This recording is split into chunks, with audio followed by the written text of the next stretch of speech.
Incendie meurtrier cette nuit à l'EHPAD de l'hôpital de Cayenne. Un pensionnaire de 69 ans a été retrouvé carbonisé alors que le système d'incendie ne fonctionnait pas. Vive réaction du côté des syndicats, des politiques et des associations d'usagers. Nous reviendrons largement sur cette information dès le début de ce journal. La CAF avec la location de rentrée scolaire, qui est concernée, quel montant sera versé, à quelle date? Vous serez tout avec les précisions de la direction de la caisse d'allocation familiale. Et puis, le centre aéré pour les handicapés, pour les jeunes en situation de handicap, ils ont profité toutes ces vacances avec des piscines, mais aussi des autres activités. Nous avons suivi donc ces jeunes pendant une journée dans un centre aéré à Matoury. Voilà pour les titres. Bonsoir à tous. Un homme est mort cette nuit à l'EHPAD de l'hôpital de Cayenne, victime d'un incendie dont l'origine reste pour l'heure indéterminée. Ce qui est sûr, c'est que les détecteurs de fumée ne se sont pas déclenchés. Ce sont des pompiers présents par hasard qui ont donné l'alerte. Ce drame a provoqué de vives réactions, notamment de la part de la classe politique. On y reviendra dans un instant, mais d'abord les faits avec ce reportage réalisé par Joanne Maïnus. À l'arrière de l'EHPAD de l'hôpital de Cayenne, les traces de l'incendie de la veille sont toujours visibles. Une épaisse fumée noire présente sur les murs de cette chambre du deuxième étage. C'est ici, aux environs d'1h30, qu'un feu s'est déclenché, causant la mort d'un pensionnaire âgé de 69 ans. La direction, par la voix de l'administrateur provisoire, n'a pas souhaité s'exprimer face caméra. Du côté de la justice, une enquête préliminaire est déjà en cours et devrait déboucher sur une information judiciaire pour homicide involontaire. L'origine du sinistre reste pour le moment inconnue. Alors non, dans l'immédiat, on ne connaît pas l'origine de l'incendie. Ce sera l'objet de l'enquête, de déterminer effectivement pourquoi il y a eu cet incendie dans cette chambre. Et puis éventuellement, le cas échéant, en fonction de ce qu'il sera découvert, la mise en cause des responsabilités encourues par telle ou telle personne, sachant que l'enquête ne fait que démarrer, que les techniciens en identification de la police sont intervenus dès cette nuit, interviennent encore aujourd'hui. Si les causes du drame restent indéterminées, il semble que le système de protection d'incendie n'aurait pas fonctionné correctement. Une information qui attise la colère de l'association des usagers de l'hôpital de Cayenne, présente ce matin lors d'une réunion de crise. Nous, en danger de mort, parce que situation, l'hôpital de référence qui sont le char, est catastrophique, pas seulement en matière de santé, mais en matière de sécurité. Donc, quand imaginez à dans un bâtiment qui est plus protégé dans l'hôpital là, qui ça un établissement de repos, de sommeil, côté il y a des gens qui sont vulnérables parce que nous ne pas les d'ici les gangans des gens qui sont vulnérables, un résident qui a carbonisé dans une chambre parce que système incendiaire, système quand il fait pas fonctionner et ça fait un petit moment il pas fonctionner.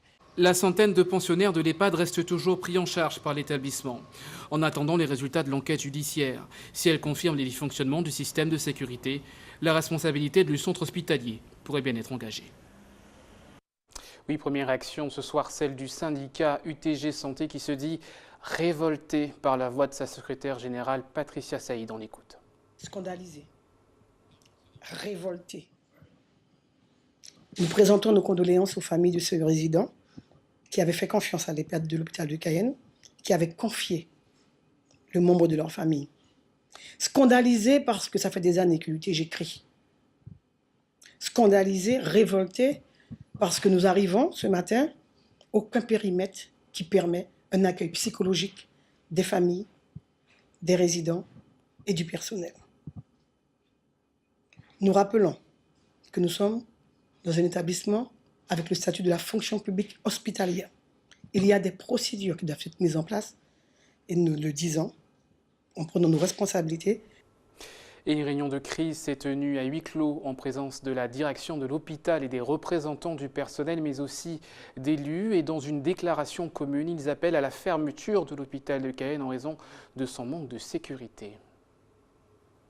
La question qui est donc posée est de savoir est-ce qu'on peut considérer que nos patients sont à l'abri dans cet hôpital? La réponse, nous pouvons l'apporter immédiatement, elle est négative. L'objectif maintenant, c'est de mettre un grand coup de poing sur la table pour dire notre colère, pour dire notre mécontentement, pour dire notre volonté sans limite de faire en sorte que les besoins que nous exprimons, qu'expriment les administrateurs provisoires, qu'exprime l'intersyndicale, sont des besoins réels, ce ne sont pas des risques encourus, ce sont des dangers qui nous menace, et on vient encore une fois d'en faire la cruelle expérience, mort d'homme carbonisé, dans une enceinte où on est censé être en toute sécurité.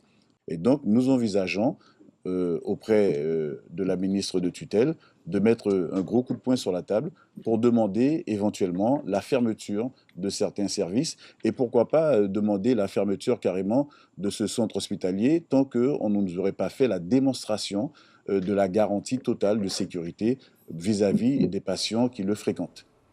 Et puis quelques mots sur la victime, Jean-Claude Christophe, 69 ans. Il était très engagé dans la vie associative. Il a notamment tenu la présidence de l'Espoir cycliste guyanais pendant 12 ans. C'était également un proche du Parti socialiste guyanais, selon le sénateur Antoine Karam. Je voudrais présenter mes condoléances à la famille Christophe, que je connais bien. Ce sont des amis proches de nous, du Parti socialiste guyanais. Jean-Claude particulièrement était très présent dans le mouvement associatif. Nous présentons nos sincères condoléances à la famille. Et puis Rodolphe Alexandre, le président de région, adresse également ses condoléances à la famille de la victime. Dans un communiqué, on apprend qu'un hommage lui sera rendu lors du prochain Tour de Guyane. Rodolphe Alexandre, justement, qui est en ce moment à Paris, où il a été reçu hier par le président de la République et le ministre de l'économie. Au menu des discussions, le pacte d'avenir, l'exploitation pétrolière offshore et l'exploitation minière. D'autres sujets importants ont également été abordés. Voyez notre correspondance à Paris de Stéphane Alexandresco. Au ministère des Finances à Paris, le président de la collectivité territoriale de Guyane, M. Rodolphe Alexandre, a été reçu par le ministre de l'économie, M. Emmanuel Macron. Cette rencontre fait suite à un entretien avec le président de la République, François Hollande, où des décisions concernant la Guyane ont été prises. Il en ressort 4 points. Donc le pacte d'avenir sera signé au mois de septembre, en présence des parlementaires. Nous avons débattu du RSA qui pollue, on va dire, le budget de la collectivité, qui est lié d'ailleurs à la structure, même en France métropolitaine. Nous avons abordé les permis pétroliers, donc, qui devrait être signé très rapidement par Madame la ministre Ségolène Royal, de façon à ce que nous ayons la pleine compétence sur les permis offshore. Et à travers cela, il y a un pacte qui va être signé avec Total de 10 millions d'euros sur 5 ans. Et puis ensuite, on a abordé les problèmes de sécurité, des hôpitaux de Guyane, de la population. Donc il y a eu un débat très riche. Suite à cet entretien avec le président Hollande, il était indispensable d'avoir une information complémentaire du ministre de l'économie. Donc il s'agissait maintenant d'affiner les propositions de Total par rapport à la Guyane. Donc le fameux pacte qui va être signé pour 10 millions, sa répartition, une partie pour les pêcheurs, d'autre partie pour la société à capital risque qu'on va donc relancer, revitaliser pour les filières économiques. De voir déjà maintenant les futures réformes qui vont être attenantes au code minier, qui va être relancé au niveau du Parlement. Dans quel cadre ça va passer, soit en projet de loi, soit dans le cadre de dispositions diverses. Et puis d'aborder également les permis miniers aurifères. Et puis à côté, on a abordé l'octroi de mer, puisque nous avons une volonté de déplafonner l'octroi de mer. Parce que vous savez que notre collectivité a un gros souci financier et budgétaire. J'ai hérité du déficit de l'ancienne collectivité départementale.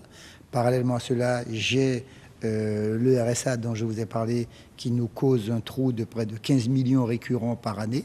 Donc l'État s'est engagé à apporter une garantie financière d'abord de 53 millions sur 400 millions en 5 ans. Tous ces points de discussion qui ont fait l'objet de débats avec le président de la République ont été confirmés ici au ministère des Finances.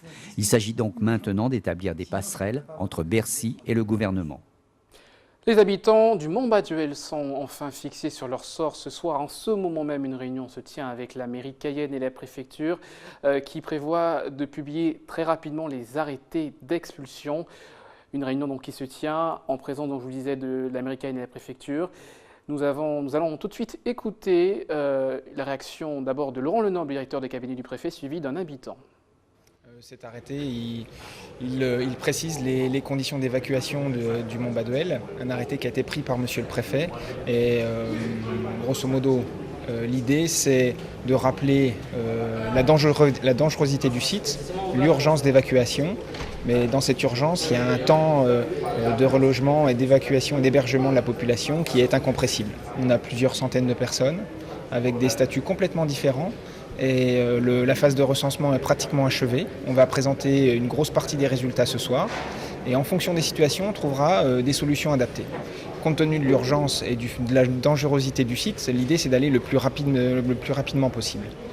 Ce que je veux moi, c'est tout simplement les gens qui ont déjà tout dépensé dans leur maison, mais qui, la mairie ou du moins la préfecture, viennent avec un agent immobilier d'évaluer leur maison et puis après que normalement on verra la suite. Mais c'est ça qui normalement qui est notre priorité.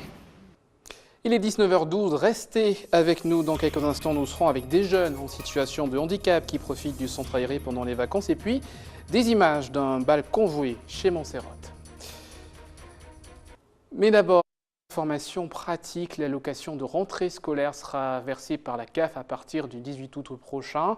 Un petit pécule qui permet d'alléger la facture des parents. On écoute la direction adjointe, la directrice adjointe au micro de Jonathan Lariot. Elle est versée aux familles sous condition de ressources, à chaque enfant, pour chaque enfant, en fonction de l'âge. Et elle varie d'un montant qui va de 363 € aux alentours de 396 €. Elle est versée pour les enfants qui sont scolarisés de 6 ans à 18 ans. Donc c'est à peu près 42 000 enfants pour 21 000 familles et pour un montant de 16,9 millions d'euros. Elle a été valorisée en 2012 de 25%. En 2016, elle sera valorisée de 0,1% en lien avec l'augmentation, la revalorisation de l'ensemble des prestations familiales. Toutes les familles ne peuvent pas en bénéficier. Il y a des plafonds de ressources qui sont définis en fonction des déclarations qu'ont fait les familles à la CAF. Et en fonction de ces ressources, la CAF va déterminer si les familles ont le droit ou n'ont pas le droit. Et l'allocation de rentrée scolaire sera versée à partir du 18 août. Ils ont eux aussi droit à des vacances comme tous les enfants, ceux en situation de handicap. Ils ont pu bénéficier d'un centre aéré avec des activités en extérieur adaptées à leurs contraintes. Voyez tout de suite ce reportage réalisé par Ayodele Germain. Ici, pas de distinction. Tous ces enfants ont troqué leur manette de jeu contre des raquettes. On fait du foot, il y a des activités, il y a tout. Mais s'il n'y avait pas le centre, tu ferais quoi? Rien, je restais chez moi, je vais dans le quartier. Ça fait du bien quand même. On vient à la piscine, on s'amuse, c'est bien. Les activités s'enchaînent au fil de la journée, tout ce qu'il y a de plus habituel dans un centre de loisirs, avec tout de même une petite particularité. La particularité de ce centre, en fait, c'est que nous avons monté un projet avec l'accompagnement de beaucoup d'organismes comme l'IMED, avec des porteurs d'handicap. Donc on a 40% de porteurs d'handicap. Il y a 6 d'entre eux qui sont des porteurs de handicap pour moi légers, donc sans fauteuil roulant, tout ça. Et il y a un qui est lourd, bon ça c'est s'il ne prend pas ses médicaments, mais ça va. Ce moniteur ne fait pas de différenciation entre ces enfants et ceux dits normaux. Tout est fait de sorte à renforcer la cohésion du groupe. Je répète, on est là pour vivre ensemble. On accepte les autres comme ils sont. Je me suis rendu compte qu'il y a beaucoup d'enfants justement qui sont mis à l'écart ou qui restent chez eux pendant les vacances parce que les gens n'en veulent pas ou parce qu'ils ont certains handicaps. Ou parce que même mes amis disent oui mais il va pas parce que bon, comme lui il n'est pas très bien, donc on va faire le cadre à la maison parce que moi je trouve ça un peu injuste. Pour moi c'est des enfants et ils méritent tout autant que les autres d'aller en vacances, de prendre du plaisir. Et heureusement pour moi, là, vous avez vu, vous avez passé une matinée avec nous et on ne voit pas cette différence, on ne voit pas qui est pas. Tout le monde est normal. Xavier va même bien au-delà de cette supposée normalité. Il est champion d'Europe de karaté. En mai dernier, il a décroché la médaille de bronze en Roumanie dans la catégorie cadet. Ça en fait à peu près lundi, mardi, mercredi, jeudi, vendredi, à peu près comme l'équipe de France. Et on s'entraîne pour diminuer le haut niveau. Et c'est tout. Un entraînement assidu et une sortie au centre aéré. Tout ce qu'il lui faut pour se préparer en douceur aux Jeux Olympiques de Rio qui débutent ce week-end. Forte émotion ce soir en Guadeloupe, on a appris le décès de Warren Hérin, un coureur cycliste qui a été percuté la semaine dernière lors du Tour de Guadeloupe.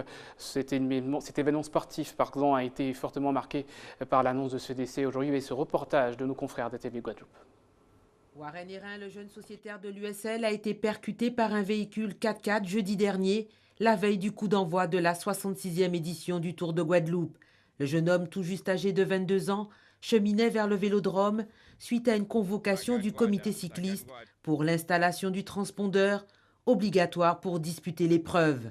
Accompagné de ses coéquipiers placés plus à gauche, il a été frappé à l'arrière, projeté dans les airs avant de retomber violemment sur le sol, la tête la première. Son casque s'est fendu sous la violence du choc. Un membre du club, arrivé très peu de temps après l'accident, lui a prodigué les premiers soins, tentant de stopper son hémorragie en attendant les sapeurs-pompiers et l'équipe du SMUR. Victime de plusieurs traumatismes au niveau du crâne et de l'abdomen, l'état de Warren Hérin était jugé préoccupant, un pronostic vital très engagé. Plongé dans le coma peu après son arrivée au centre hospitalier, le jeune pompier volontaire, amoureux de la petite reine, a lutté avant de succomber à ses blessures. En Martinique, le Tour d'Ailleul côté prévention. À chaque arrivée d'étape, un village sécurité routière est là pour rappeler les dangers de la consommation abusive de bière et de rhum qui coulent souvent à flot pendant cet événement. Un reportage que nous retrouverons demain dans votre édition du Guyane Soir, dans votre édition de ATV Guyane. On continue avec ces images de la tradition chez nous, les bals convoyés qui sont là pour l'éternité avec Montserrat. Donc des images tournées ce week-end. Je vous laisse apprécier avec ces tambouillins et ces chanteurs qui font revivre ce lieu mythique. Regardez.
Voilà, c'était une petite dédicace pour notre rédacteur en chef, Kerwin Alcide. Tout de suite, le rappel des titres de cette édition. L'information principale développée, ce drame à l'hôpital de Cayenne. Un pensionnaire de l'EHPAD a été retrouvé carbonisé par les pompiers. Un incendie qui s'est déclaré dans sa chambre alors que le système de protection n'était pas en service. Vive réaction de la part des politiques, mais aussi des associations.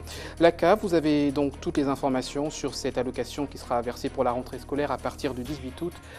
Bien sûr, qui sera versé en condition de vos ressources. Et puis, vous avez pu apprécier les images de ces enfants qui ont profité d'un camp de vacances, d'un centre aéré pendant les vacances. Donc, ces enfants en situation de handicap, nous avons suivi ce centre pendant une journée. Pour l'information de ce jour, on se retrouve demain. Tout de suite, BFM TV. Bonne soirée sur ATV.